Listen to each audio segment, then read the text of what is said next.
A continuación resolvemos el ejercicio número 4 que dice: una onda plana uniforme que se desplaza por el aire con este campo eléctrico E igual a 8 coseno de omega t menos 4x menos 3z en y voltios por metro, incide en una región de eléctrica que se encuentra para la región z mayor o igual que 0, con un epsilon relativo de 2.5, un mu relativo de 1 y un sigma igual a 0. Vean que entonces, debido a este valor de mu, r y de sigma, lo que decimos es que es un medio sin pérdidas y es un medio no magnético. Así es como usualmente se dice en palabras estas dos condiciones. Sin pérdidas por el sigma igual a 0, o a veces también se dice no conductivo, y no magnético, mu r igual a 1. Determine la polarización de la onda, el ángulo de incidencia, el campo eléctrico reflejado, el campo magnético transmitido. Muy bien, voy a copiar de nuevo aquí la expresión de campo eléctrico. E es igual a 8 coseno de omega t menos 4x menos 3z en dirección y voltios por metro. Y voy también a hacer un pequeño esquema. Vean que esta es una situación ya muy estándar de este tipo de problemas donde tenemos una expresión de campo y una frontera.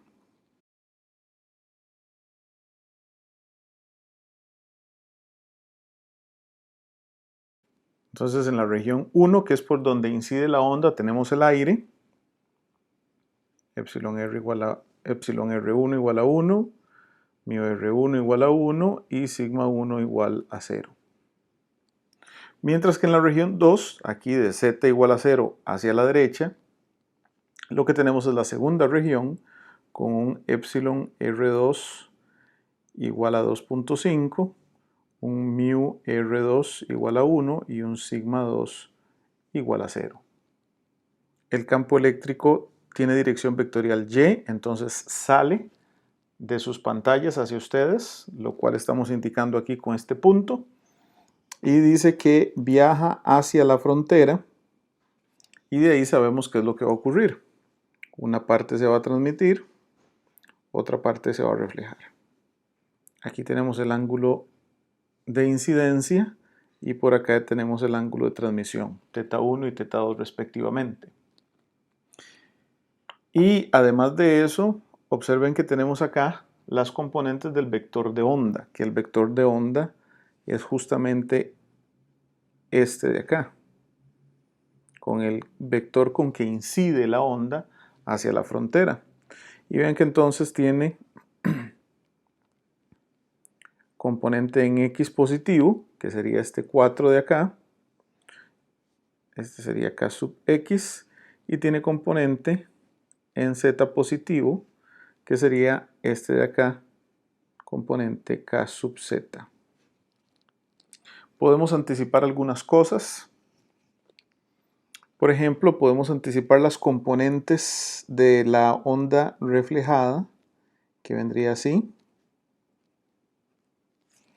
Tiene componente en k sub x positivo, pero va a tener una componente en dirección z negativa. Vamos a tener aquí un k sub z que va en dirección negativa. Por otra parte, podemos ver también la componente del vector de onda en la región 2, que va a tener una componente en z positivo y una componente en x positivo también.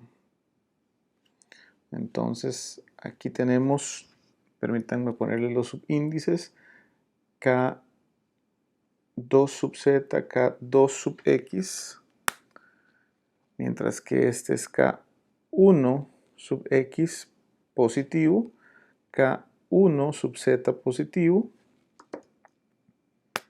y luego k1 sub x negativo y k1 sub z negativo.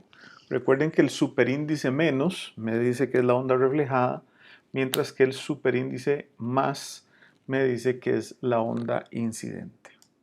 Muy bien, ¿qué otra información tenemos? Bueno, conocemos la amplitud de la onda incidente, el E 0,1 más.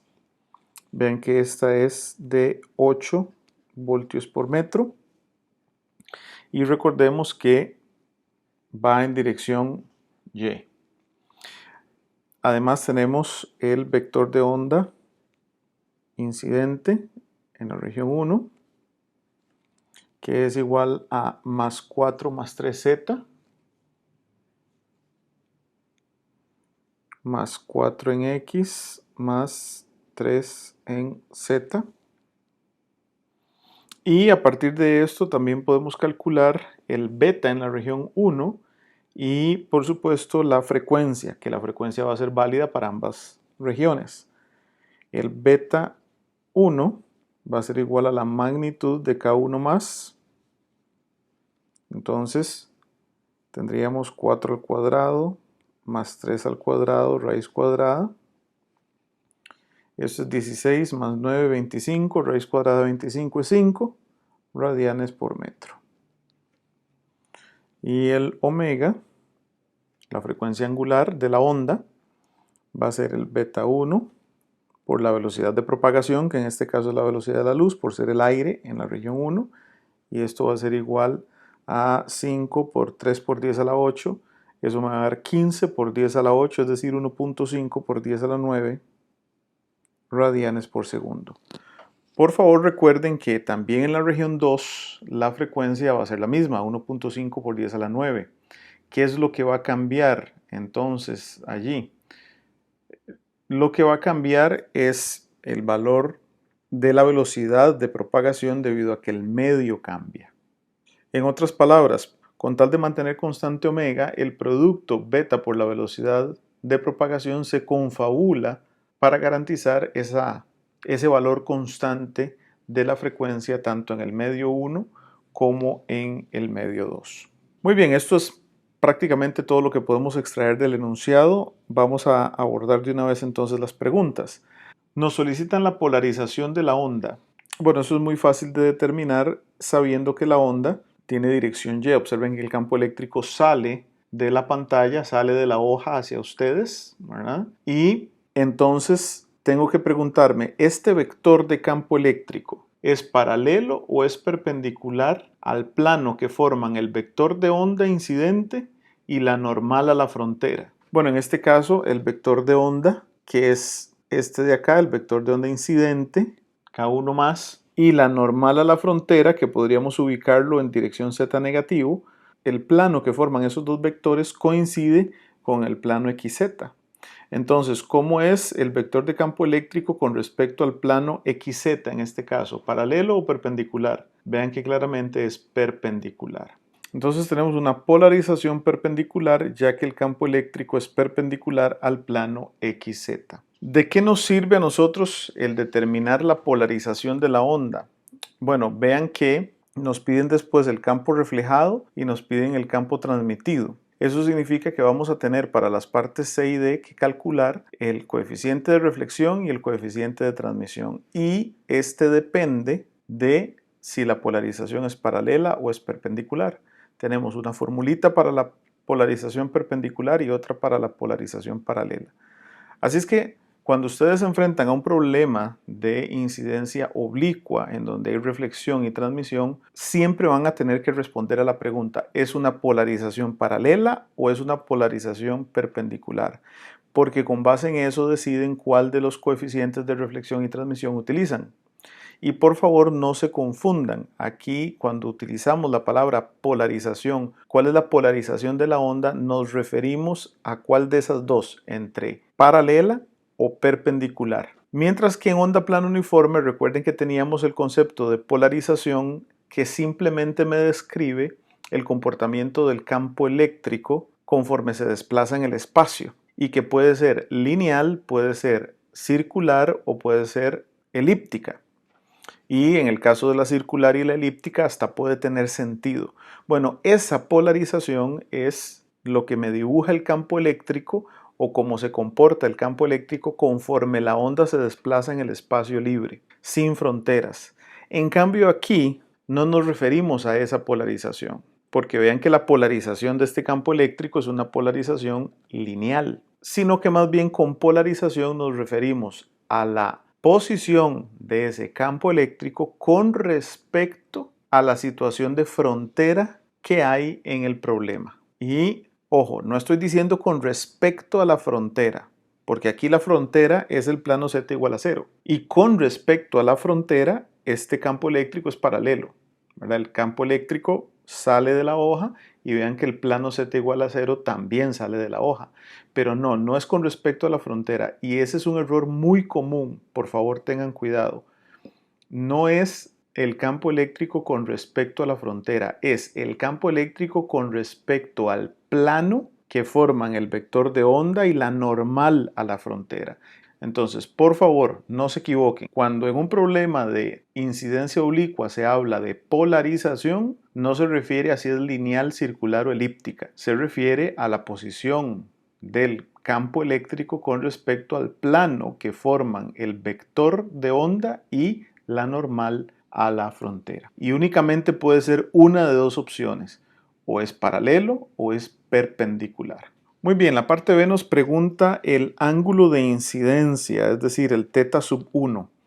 Esa en realidad es una pregunta muy fácil de contestar. Yo lo puedo hacer con las componentes del vector de onda incidente.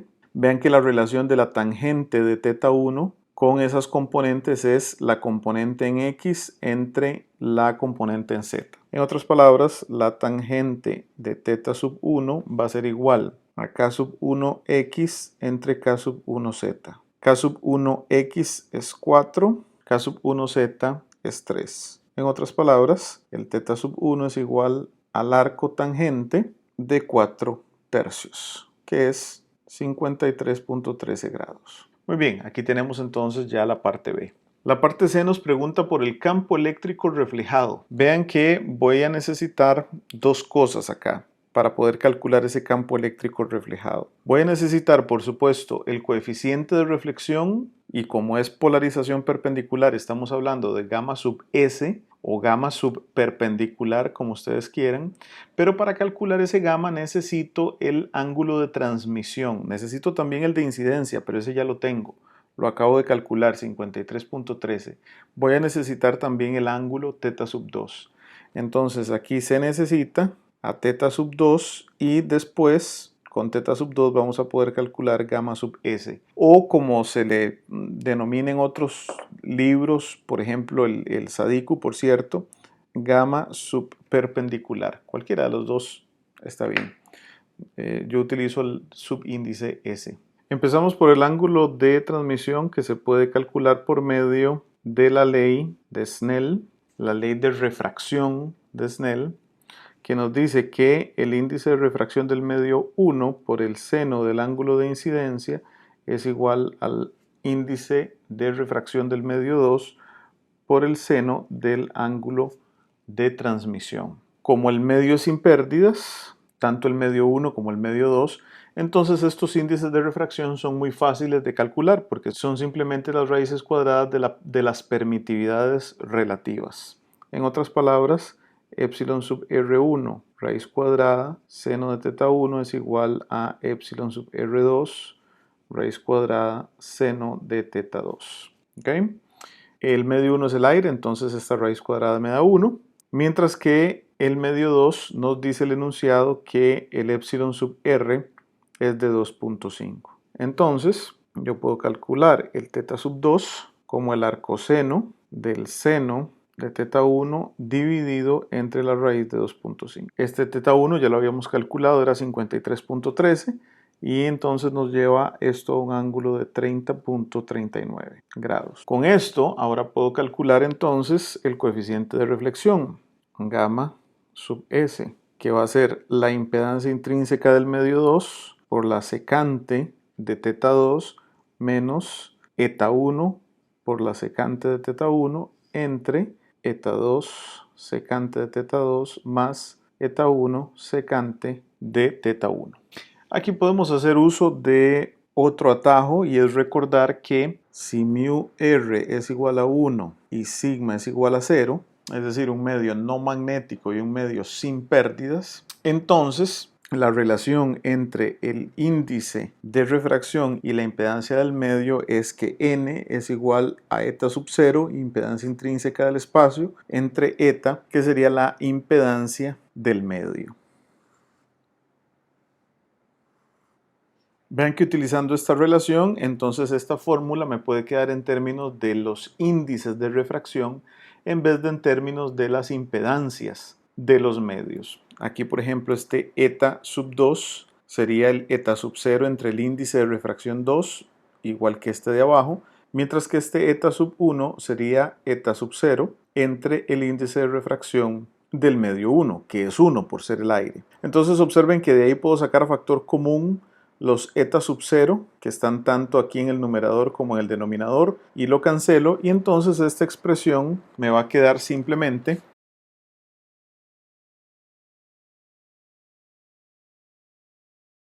aquí podemos ya introducir los datos numéricos. Y lo único que tienen que recordar es que la secante es lo mismo que 1 entre el coseno. Por favor, no se confundan diciendo que la secante es 1 entre seno. No, la secante es 1 entre coseno. Haciendo el cálculo numérico, entonces les debería dar que el coeficiente de reflexión es de menos 0.389. Una vez calculado el coeficiente de reflexión, entonces el campo eléctrico reflejado, el E1 menos, es muy fácil de calcular. Sería E sub 0,1 menos la amplitud del campo eléctrico reflejado, coseno de omega t menos 4x más 3z. Vean por favor el cambio de signo de la variación espacial en z, debido a que habíamos anticipado la inversión en la componente z del vector de onda. Noten, en la onda incidente y en la onda reflejada, la componente x del vector de onda es positiva, mientras que la componente z en la onda incidente es positiva, pero en la onda reflejada es negativa. A eso se debe este cambio de signo aquí en la variación espacial con z. Dirección Y, voltios por metro. Ahora entonces podemos plantear esta amplitud del campo eléctrico reflejado como el coeficiente de reflexión por la amplitud del campo eléctrico incidente, cos de omega t menos 4x más 3z en dirección Y, voltios por metro, y aquí ya podemos utilizar los números.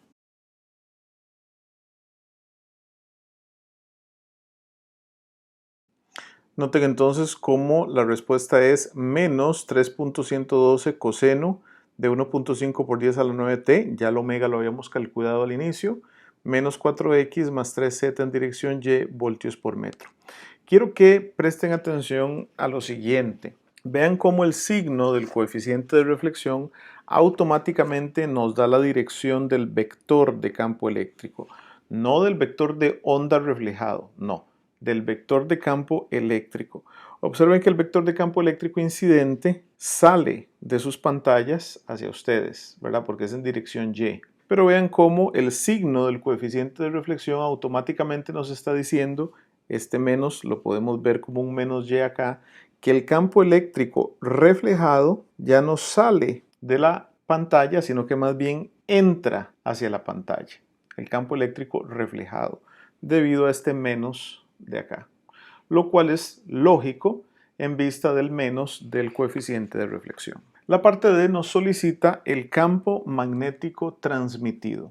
Entonces aquí vamos a tener un razonamiento similar. Vamos a necesitar ahora el coeficiente de transmisión, tau sub s, o tau perpendicular.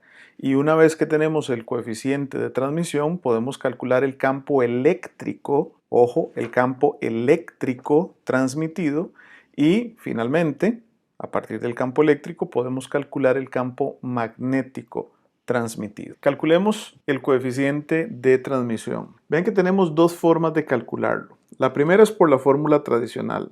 Tau sub s es igual a 2 veces eta sub 2 secante de teta sub 2 entre eta sub 2 secante de teta sub 2 más eta sub 1 secante de teta sub 1. Esa sería la manera tradicional. Podríamos hacerlo así, pero también podemos irnos por un camino un poco más corto y esto es fundamental, por ejemplo, a la hora de resolver un examen.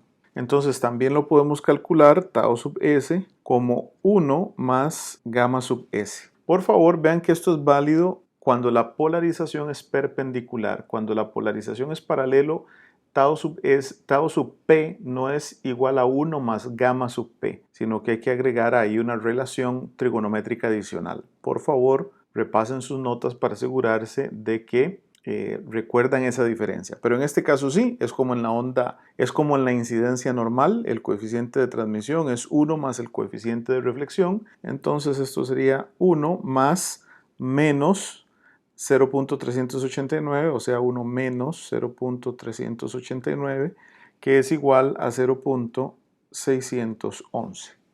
¿Ok? Si ustedes gustan, pueden por su cuenta hacer el cálculo de arriba y van a verificar que efectivamente es 0.611. Perfecto, a partir de aquí podemos plantear el campo eléctrico transmitido E sub 2 más, que sería E sub 0, 2 más coseno de omega t, que ya conocemos omega, y vean que ahora recupero los mismos signos para el campo eléctrico transmitido de la variación espacial que para el campo eléctrico incidente, es decir, menos 4x menos 3z, dirección y, voltios por metro. Y quiero recordarles que esto también lo habíamos anticipado al puro inicio del problema. ¿Por qué? Porque habíamos visto que al igual que el vector de onda incidente, que tiene componente positiva en x y componente positiva en z, también el vector de onda transmitido tiene componente positivo en z y componente positivo en x. Entonces estos signos se van a mantener iguales, menos 4x menos 3z. No hay cambio de signo en la variación espacial. La amplitud del campo eléctrico transmitido va a ser igual al coeficiente de transmisión por la amplitud del campo eléctrico incidente E01 más, y el resto se mantiene sin ningún cambio. Muy bien, podemos ingresar entonces ahora los números. Esto sería 0.611 por 8 por el coseno de 1.5 por 10 a la 9t menos 4x menos 3z en dirección y, voltios por metro. Como resultado esto da 4.888 coseno de 1.5 por 10 a la 9t menos 4x menos 3z en dirección y, voltios por metro. Y entonces, una vez determinado este campo eléctrico transmitido, entonces el campo magnético transmitido, que es lo que nos pregunta la parte de el H sub 2 más, va a ser igual al vector de onda en la región 2 cruz el campo eléctrico transmitido entre omega por mu sub 2. ¿Okay? Que es una fórmula que ya hemos utilizado en varias ocasiones en los videos anteriores. Lo que nos falta aquí por averiguar, porque ya conocemos cuánto es E sub 2 más, nos falta por averiguar el vector de onda en el medio 2, es decir, el vector de onda transmitido.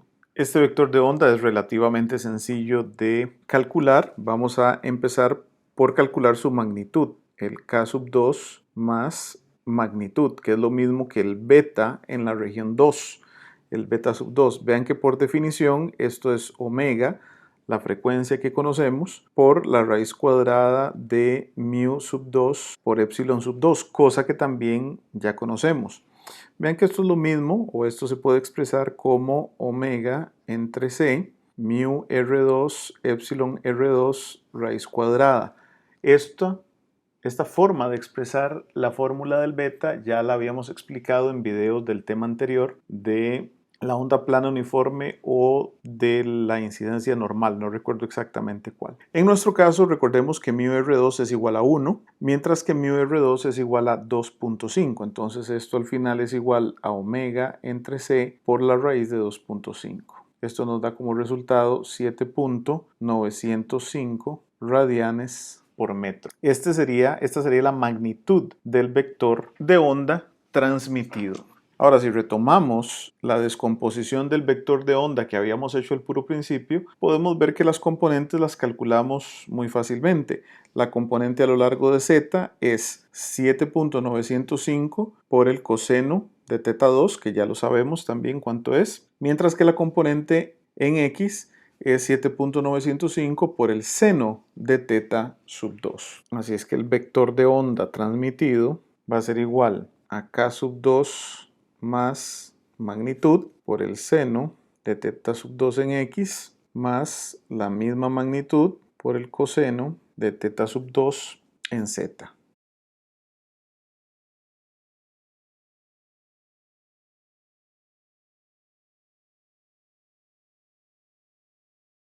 El resultado numérico final del vector de onda es 4 en X más 6.818 en Z. Listo, era lo único que nos faltaba para calcular el H. Entonces el campo magnético transmitido va a ser igual a K en la región 2, o sea, 4X más 6.818 en Z, cruz 4.888 en dirección Y, dividido entre omega 1.5 por 10 a la 9 por mu, que recordemos que en la región 2 mu r es igual a 1, y entonces esto es 4pi por 10 a la menos 7, y luego tenemos la variación armónica, que es coseno de 1.5 por 10 a la 9t menos 4x menos 3z.